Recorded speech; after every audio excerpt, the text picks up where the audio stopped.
নমস্কার। আজ আরও একটি নতুন ভিডিওতে তোমাদের সবাইকে স্বাগত জানাই। তো তোমরা যারা আমার আগের ভিডিওগুলো দেখেছো তাদেরকে অসংখ্য ধন্যবাদ। আজ আবার একটি নতুন জব আপডেট নিয়ে চলে এসেছি। আজ কিন্তু একটা গুরুত্বপূর্ণ আপডেট নিয়ে তোমাদের কাছে চলে এসেছি। তোমরা দেরি না করে ভিডিওটি প্রথম থেকে শেষ অবধি দেখতে থাকো। তো আজকে বলবো all India institute of medical science এর থেকে যে একটা রিক্রুটমেন্ট বেরিয়েছে সেই রিক্রুটমেন্ট ডিটেলস সম্পর্কে বলবো। তো তোমাদের কত অ্যাপ্লিকেশন ফিস থাকছে, তোমাদের কাস্ট ক্যাটাগরিতে অনুযায়ী কতগুলো কি সিট থাকছে বা কোথায় কোথায় সেন্টার আছে, এক্সাম হবে না ইন্টারভিউ হবে, আর এজ লিমিট কত আছে, এলিজিবল ক্রাইটেরিয়া কি আছে, সব কিন্তু ডিটেলসে বলে দেবো। All India institute of medical science new Delhi থেকে এই নোটিশটি পাবলিশ হয়েছে। Nursing officer recruitment common eligibility test NORCET 7। তো এর আগে যে এক্সাম নরসেট হয়েছিল সেটা নরসেট 6 ছিল, এটা কিন্তু নরসেট 7। তোমরা যারা এইমসের এক্সাম দেবে বলে ভাবছো তারা অবশ্যই কিন্তু ভিডিওটা দেখো, তোমাদের কিন্তু খুবই হেল্পফুল হবে। তো অনলাইন অ্যাপ্লিকেশন কিন্তু অলরেডি স্টার্ট হয়ে গেছে। 1 আগস্ট থেকে কিন্তু অনলাইন অ্যাপ্লিকেশন স্টার্ট হয়ে গেছে। এটা কিন্তু 21 আগস্ট অবধি কিন্তু ফর্ম ফিল আপ চলবে, 5টা অবধি, বিকেল 5টা অবধি 21 আগস্ট অবধি কিন্তু ফর্ম ফিল আপ চলবে। তো এটা কিন্তু 7 পে লেভেলের স্যালারি দেওয়া হবে। এটার পোস্ট কিন্তু নার্সিং অফিসার, আর এটা গ্রুপ বি হিসেবে কিন্তু তোমরা জয়েন করবে এইমস নিউ দিল্লির আন্ডারে। এরপর দেখে নাও কতগুলো ভ্যাকেন্সি অ্যাভেলেবেল আছে, এলিজিবল ক্রাইটেরিয়া কী আছে, essential qualification, age limit, application fees কত লাগছে, সব কিন্তু ডিটেলসে বলে দেবো। তো এসেনশিয়াল কোয়ালিফিকেশান ফার্স্ট দেখে নাও। বিএসসি নার্সিং বা বিএসসি নার্সিং করতে হবে তোমাদেরকে ইন্ডিয়ান নার্সিং কাউন্সিল অথবা স্টেট নার্সিং কাউন্সিলের রেকগনাইজড ইনস্টিটিউট অর ইউনিভার্সিটি থেকে। এছাড়াও পোস্ট সার্টিফিকেট অর্থাৎ বেসিক বিএসসি নার্সিং যারা করেছো তাদেরকে কিন্তু ইন্ডিয়ান নার্সিং কাউন্সিল অথবা স্টেট নার্সিং কাউন্সিলের রেকগনাইজড ইনস্টিটিউট বা ইউনিভার্সিটি থেকে কিন্তু সার্টিফাইড হতে হবে। তোমরা যারা পোস্ট বেসিক বিএসসি নার্সিং বা বিএসসি নার্সিং থেকে অ্যাপ্লাই করবে তাদেরকে অবশ্যই কিন্তু ইন্ডিয়ান নার্সিং কাউন্সিলের বা স্টেট নার্সিং কাউন্সিলের আন্ডারে হতে হবে। আর স্টেট বা ইন্ডিয়ান নার্সিং কাউন্সিলের রেজিস্টার্ড নার্স কিন্তু হতে হবে। এছাড়াও জিএনএমদের ক্ষেত্রে অর্থাৎ যারা diploma in general nursing midwifery তাদের ক্ষেত্রে কিন্তু ইন্ডিয়ান নার্সিং কাউন্সিল এবং স্টেট নার্সিং কাউন্সিলের যে কোনো একটি থেকে ইনস্টিটিউট থেকে কিন্তু তাদেরকে এই কোর্সটি কমপ্লিট করতে হবে। এছাড়াও কিন্তু স্টেট বা ইন্ডিয়ান নার্সিং কাউন্সিলের আন্ডারে রেজিস্টার্ড নার্স হতে হবে। এছাড়াও কিন্তু জিএনএমদের মেন যে ব্যাপারটি 2 ইয়ার্সের এক্সপিরিয়েন্স লাগছে 50 বেডেড হসপিটাল। আর এখানে কিন্তু তোমাদের 50 বেডেড হসপিটালের যে 2 ইয়ার্স এক্সপিরিয়েন্স লাগছে সেটা কিন্তু অবশ্যই তোমাদের রেজিস্ট্রেশন পাওয়ার পর থেকে কিন্তু সেটা তোমাদের কাউন্ট হবে। তো অবশ্যই তোমরা দেখে নেবে যারা অ্যাপ্লাই করতে চাইছো যে তোমাদের রেজিস্ট্রেশন পাওয়ার পর থেকে কিন্তু তোমাদের এক্সপিরিয়েন্স 2 ইয়ার্স হচ্ছে কিনা, যারা জিএনএম থেকে অ্যাপ্লাই করতে চাইছো।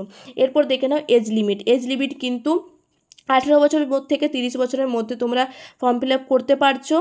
আর এজ কিন্তু কাউন্ট হবে last date of closing of application form, যে লাস্ট ডেট যে অ্যাপ্লিকেশন ফর্ম ফিল আপের যে লাস্ট ডেট অর্থাৎ আমাদের যে 21/8/2024 এই তারিখ অবধি কিন্তু এই এজটি কাউন্ট হবে। অ্যাপ্লিকেশন ফিস জেনে নাও। জেনারেল এবং ওবিসি ক্যান্ডিডেটদের ক্ষেত্রে কিন্তু 3000 টাকা, এসসি এসটি ইডাব্লিউএস এর ক্ষেত্রে কিন্তু 2400 টাকা, আর যারা ডিসেবিলিটি পার্সন আছো তাদের ক্ষেত্রে কিন্তু লাগছে না। পেমেন্ট কিন্তু তোমরা অবশ্যই debit card, credit card, net ব্যাঙ্কিংয়ের সাহায্যে কিন্তু করবে। অ্যাপ্লিকেশন ফিস কিন্তু কোনোভাবে রিফান্ড করা হবে না। যারা এসসি এসটি ক্যান্ডিডেট আছো তারা যদি এক্সামে আসো এবং এক্সাম দেওয়ার পরে রেজাল্ট আউটের সময় কিন্তু তোমাদের ভেরিফিকেশনের সময় যখন ভেরিফিকেশন হবে তখন কিন্তু তোমাদের রিফান্ড করা হবে। তো এখানে এক্সাম ডেট দেওয়া আছে অনলাইন অর্থাৎ সিবিটি টেস্ট, যেটা নরসেট প্রিলিমিনারি যে টেস্ট সেটা কিন্তু 15 সেপ্টেম্বর সানডে অর্থাৎ 15 সেপ্টেম্বর হবে। আর যেটি online CBT for stage 2, stage 1 তো প্রিলিমিনারি থাকছে, আর স্টেজ 2 হচ্ছে নরসেট মেন এক্সাম, সেটা কিন্তু 4 অক্টোবর থাকছে। সেটা ফ্রাইডে পড়েছে 4 অক্টোবর 2024। তো তোমরা এই ডেটগুলো একটু ভালোভাবে দেখে নেবে এবং আগের যে ডিটেলসগুলো বললাম সেটাও কিন্তু তোমরা পিডিএফটা ডাউনলোড করে অবশ্যই কিন্তু ডিটেলসে দেখে নেবে। জেনারেল কন্ডিশন কিছু দেওয়া আছে। তোমাদের ফর্ম ফিল আপ অলরেডি শুরু হয়ে গেছে 1/8/2024 থেকে 21/8/2024 বিকেল 5টা অবধি কিন্তু ফর্ম ফিল আপ করতে পারবে। আর www.aimsexams.ac.in এই ওয়েবসাইটে গিয়ে কিন্তু তোমরা ফর্ম ফিল আপ করতে পারবে। তোমরা অবশ্যই এই ওয়েবসাইটে গিয়ে কিন্তু ফর্ম ফিল আপ করবে। আর তোমরা যে পেমেন্ট করছো তার প্রুফ রাখবে, তার রেকর্ড অবশ্যই কিন্তু তোমরা রাখবে। তোমরা অবশ্যই ডেবিট কার্ড, ক্রেডিট কার্ড বা নেট ব্যাঙ্কিং বা ট্রানজ্যাকশন প্রসেসিং ফিজের মাধ্যমে কিন্তু পেমেন্ট করতে পারবে এবং তার কিন্তু একটা প্রুফ রাখবে।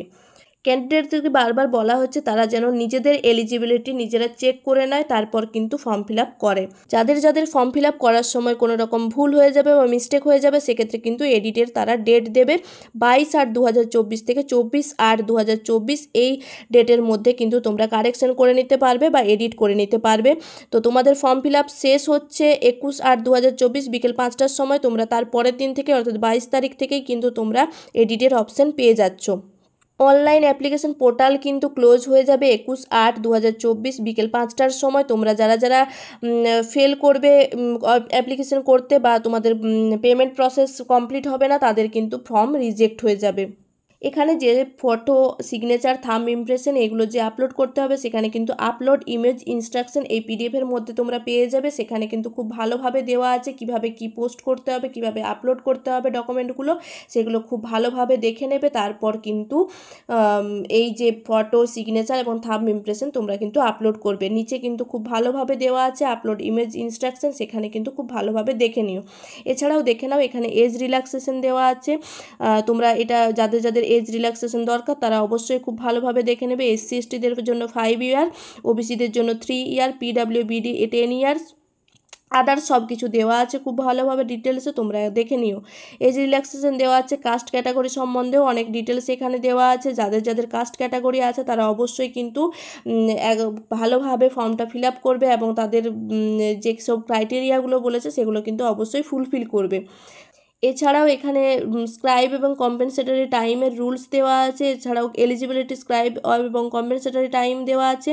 এগুলো যাদের যাদের আছে তারা অবশ্যই দেখে নেবে। যারা রেগুলার কোনো ইনস্টিটিউটে যুক্ত আছে অর্থাৎ স্টেট, সেন্ট্রাল গভর্নমেন্ট অথবা PSU এইসব জায়গায় যারা কাজ করছো তাদের কিন্তু অবশ্যই নো অবজেকশন সার্টিফিকেট লাগবে। তাদের ভেরিফিকেশনের সময় কিন্তু এই ডকুমেন্ট অবশ্যই লাগবে। তাই তোমরা ফর্ম ফিল আপের আগে কিন্তু এই নো অবজেকশন সার্টিফিকেট তোমরা অবশ্যই কিন্তু অ্যাপ্লাই করে দেবে।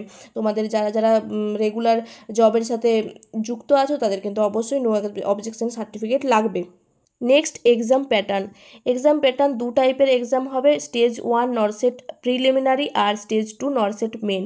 তো নরসেট প্রিলিমিনারিতে 100 কোশ্চেন থাকবে 100 মার্কসের এবং অল্টারনেটিভ 20 কোশ্চেন থাকবে জেনারেল নলেজ অপটিটিউড থেকে, 80 মার্কস থাকবে কিন্তু নার্সিং কোর্সের সিলেবাস থেকে। আর এখানে কিন্তু 1/3 নেগেটিভ মার্কিং রয়েছে। 5টি সেকশনে কিন্তু কোশ্চেন পেপারটা পেয়ে যাবে। প্রত্যেকটা সেকশনের জন্য 18 মিনিট করে টাইম দেওয়া আছে এবং টোটাল কিন্তু 90 মিনিটের তোমাদের পরীক্ষা হবে। আর একটা সেকশনের জন্য কিন্তু 20টা করে কোশ্চেন রয়েছে। এরপর তোমরা দেখে নাও যে নরসেট প্রিলিমিনারি এক্সাম যেটা তোমাদের কোয়ালিফাই করতে হলে কাদের কোন কাস্ট ক্যাটাগরি অনুযায়ী কত পার্সেন্টেজ লাগছে। তো জেনারেল এবং EWS ক্যাটাগরির জন্য 50% নাম্বার দরকার, আর ওবিসি ক্যান্ডিডেটদের জন্য 45% দরকার, SC এবং STদের জন্য 40% দরকার এবং PWD এর জন্য 5% রিল্যাক্সেশন রয়েছে। তো তোমাদের যদি প্রিলিমিনারি তোমরা কোয়ালিফাই করতে পারো তবেই কিন্তু তোমরা মেন্স দিতে পারবে। সেক্ষেত্রে কিন্তু এখানে পার্সেন্টেজ দেওয়া আছে, সেই পার্সেন্টেজ অনুযায়ী কিন্তু তোমরা কোয়ালিফাই হবে। এরপর দেখে নাও মেন্স এক্সাম সম্পর্কে। Next NORCET main exam. তো এর ডিটেলস বলে দিচ্ছি। 160টি MCQ থাকছে, 160 নম্বরের এক্সাম, টোটাল কিন্তু 180 মিনিটের পরীক্ষা। আর এখানে কিন্তু 1/3 মার্কস নেগেটিভ মার্কিং থাকছে, অর্থাৎ 3টি ভুল গেলে 1 নাম্বার মাইনাস হয়ে যাবে। আর এটা কিন্তু টোটালি নার্সিং সিলেবাস থেকে কোশ্চেন আসবে। আর এখানে কিন্তু এটা কোয়ালিফাই করতে হলে UR EWS এর ক্ষেত্রে 50% নাম্বার লাগবে, ওবিসির ক্ষেত্রে 45% এবং SC এবং STর ক্ষেত্রে কিন্তু 40% নাম্বার লাগবে। তাহলে কিন্তু তোমরা কোয়ালিফাই হতে পারবে। যাদের নাম্বার টাই হয়ে যাবে, ধরো কোনো কোয়েশ্চেনের ক্ষেত্রে কারোর সিকিউর ইকুয়াল নাম্বার হয়ে যাচ্ছে, সেক্ষেত্রে কিন্তু যার ডেট অফ বার্থ বেশি তাকেই কিন্তু আগে স্থান দেওয়া হবে। এটা কিন্তু CBT টেস্ট হবে, কম্পিউটার বেসড টেস্ট। আর এখানে দেখো কিছু গাইডলাইন্স ইনস্ট্রাকশন দেওয়া আছে অ্যাপ্লিকেশন ফর্ম কীভাবে ফিল আপ করবে, সেগুলো তোমরা যারা যারা ফর্ম ফিল আপ করতে চাইছো তারা অবশ্যই ডিটেলসে দেখে নিও। এখানে দেখে নাও নার্সিং অফিসার পদে তোমাদেরকে কোথায় কোথায় পোস্টিং দেওয়া হবে। সেক্ষেত্রে আমাদের ওয়েস্ট বেঙ্গলের ক্ষেত্রে আমাদের এইমস কল্যাণী রয়েছে, এছাড়াও 15টি এইমস রয়েছে, এইমস ইনস্টিটিউট রয়েছে। তার মধ্যে আমাদের ওয়েস্ট বেঙ্গলের মধ্যে কিন্তু কল্যাণী এইমস। এখানে age relaxation, ex serviceman category, others যে যাদের রিল্যাক্সেশন আছে তাদের কিন্তু ডিটেলসে সব কিছু দেওয়া আছে, তোমরা একটু দেখে নেবে। আর এখানে ইম্পর্টেন্ট কিছু তথ্য দেওয়া আছে, যারা পিডাব্লিউবিডি ক্যান্ডিডেট আছো তাদের ক্ষেত্রে কিন্তু ইম্পর্টেন্ট কোশ্চেন দেওয়া আছে। এছাড়াও কন্ট্যাক্ট ইনফরমেশন দেওয়া আছে, যদি তোমাদের কোনো রকম কোনো প্রবলেম হয় সেক্ষেত্রে কিন্তু একটা টোল ফ্রি নাম্বার দেওয়া আছে, যেটাতে মনডে টু ফ্রাইডে তোমরা 10টা থেকে 5টা অবধি তোমরা দেখতে পারো, কল করে দেখতে পারো। ধরো তোমাদের ফর্ম ফিল আপ করতে কোনো প্রবলেম হলো বা তোমাদের কোনো রকম কোয়ারি থাকলো, সেক্ষেত্রে কিন্তু এখানে একটা ফোন নাম্বার দেওয়া আছে। এই ফোন নাম্বারে তোমরা মনডে টু ফ্রাইডে 10টা থেকে 5টা অবধি ফোন করতে পারো, আর স্যাটারডেতে 10টা থেকে 1টা অবধি তোমরা ফোন করে নিতে পারো। এখানে দেখে নাও বেশ কিছু ফর্মেট দেওয়া আছে। এই ফর্মেটগুলো কিন্তু তোমাদেরকে যাদের যেটা অ্যাপ্লিকেবল সেটা কিন্তু তাদেরকে ফর্ম ফিল আপ করে নিতে হবে, তাদেরকে সেই ফর্মেটগুলো ফিল আপ করে কিন্তু অবশ্যই সাবমিট করতে হবে। তো তোমরা ডিটেলসে একটু দেখে নেবে সব পিডিএফটি। যারা যারা পিডিএফটি ডাউনলোড করতে চাইছো তারা অবশ্যই www.emsexams.ac.in এই ওয়েবসাইটে চলে যাও। ওখানে গিয়ে কিন্তু নার্সিং অফিসার রিক্রুটমেন্টের তোমরা পিডিএফ পেয়ে যাবে, সেটা কিন্তু ডাউনলোড করে নেবে। ফর্ম ফিল আপ যেহেতু স্টার্ট হয়ে গেছে, তোমরা যারা যারা চাইছো ফর্ম ফিল আপ করবে বা যারা যারা প্রিপারেশন শুরু করেছো তারা অবশ্যই কিন্তু ফর্ম ফিল আপ তাড়াতাড়ি করে নাও। তো ভিডিওটি যদি ভালো লাগে তবে অবশ্যই একটা লাইক করে দেবে, আর যদি মনে হয় যে ভিডিওগুলো উপকারে আসছে তাহলে অবশ্যই কিন্তু চ্যানেলটা সাবস্ক্রাইব করে রাখবে আর বন্ধুদের মধ্যে প্রচুর পরিমাণে শেয়ার করবে। ধন্যবাদ।